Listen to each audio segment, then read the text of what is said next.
Good morning or day, beautiful people of the earth. Today we will be going over the word amusement, entertainment, and projection. We will be breaking these words down and giving new meanings to them than the one that you might understand as of this moment. The first word we will be going over is amuse or amusement. And at the end of this video, we will show proper ways and how these things are being used to help invoke thoughts into people's minds. And as you can see, muse is a noun, properly song. As an ancient is invoked the aid of the muse or muses, or in other words, the genius of poetry. Deep thought, close attention or contemplation, which abstracts the mind, passing senses, hence sometimes absence of mind. As a verb intransitive, it has a slightly different meaning. To ponder, to think closely, to study in silence. To be so occupied in study or contemplation as to not observe passing scenes or things present. To wonder in the mind. To think on, to meditate on. If we come back to the prefix-suffix dictionary, a or an means negative or not. And then if we come to another suffix dictionary, ment means mind, mental or mention. And just think about this when you think of the term governmental power.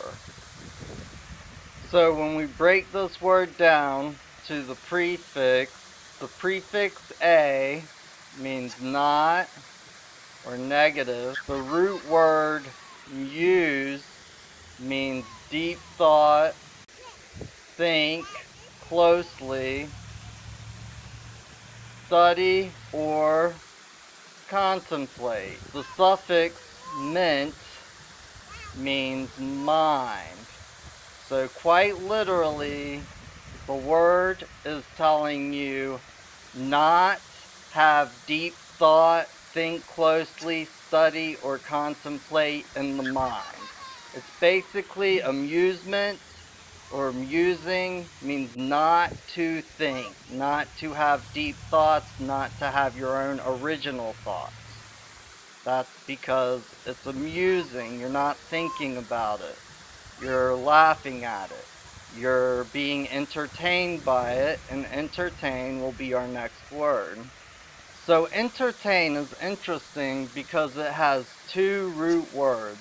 The first root word is enter, which means to move or pass into place, to advance into, to begin in a business, employment, or service, to flow in, to pierce, to penetrate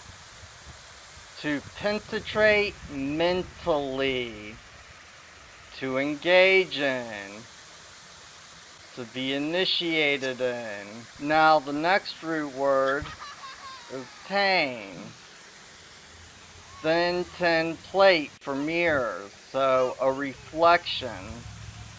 Or it could come from taint, and to corrupt, to contaminate,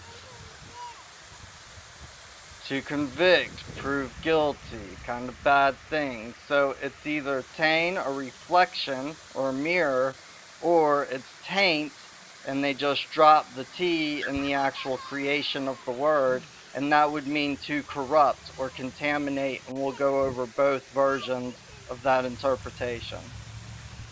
Since in the word amusement, we went over the suffix ment, now we will go over the suffix ing.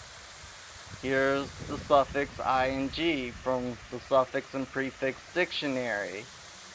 Action, process, product of, or associated with an action or process. So if we break this word down, enter means to go into. Tain means mirror, so to go into a reflection. Or if it's taint, corrupt, contaminate. Ing, action or process. So entertaining would be to go into a reflection or a corruption, contamination, and then the action or process of going into that. Entertainment would be to go into a mirror reflection or a corrupt contamination of the mind or the mental power. Now we'll be looking at the word projection and breaking down the word projection and finding out what it truly means. So going back to the prefix dictionary, we can see that pro means before, earlier than, preceding, pro, on behalf of, for, favoring, supporting, preceding. Ject is not a word in the English language, but it has a Latin root, and it means to throw. It means throw. And this is where you get eject, reject, object, projector, injection, subjective, interject, objective, conjecture, subject, back to the suffix dictionary, and ion, act, result, state of. The suffix or, one who, that which, repressor, someone who represses.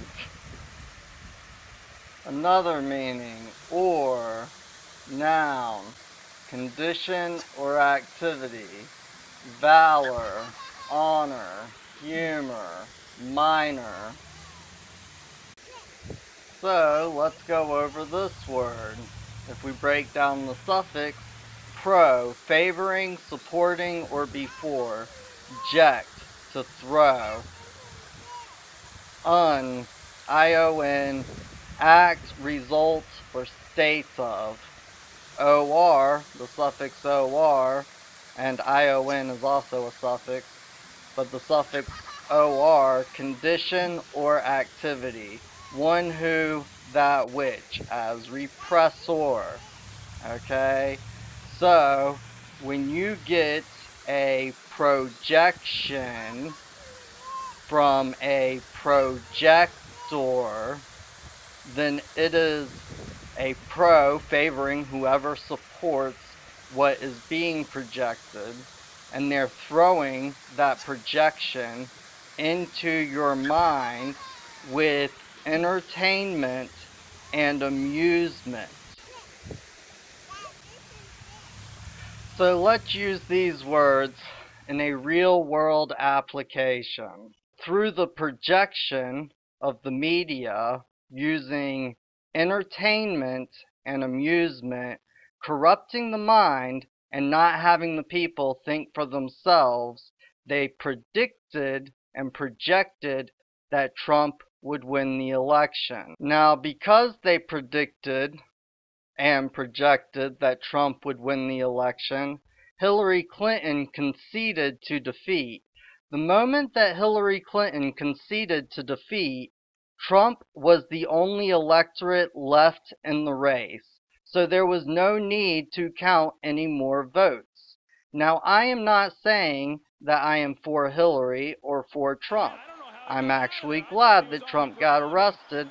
I am actually glad that Trump got elected.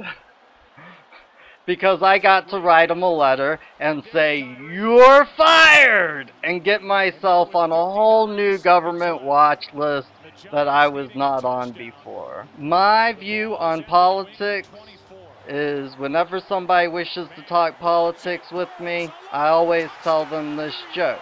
I say, what was the first occupation on this planet? Prostitution. What was the second occupation on this planet? Thievery. What was the third occupation on the planet? It was politicians when they combined the first two. Anyways, I hope this was informative. I hope people start to understand that words are very powerful. There are spells to spellings that give us curses of cursive, that sentence us to life sentences, and all of this is happening within your mind, within your spiritual mind and your soulful body. So please think about these words the next time you choose to turn on the TV or watch YouTube or whatever type of amusement or entertainment that you desire to project on yourself. Just understand what you are doing and make an informed decision. I do not produce entertainment or amusement. I produce educational videos for educational purposes only, and they are not to be construed as legal advice. I wish to make that clear.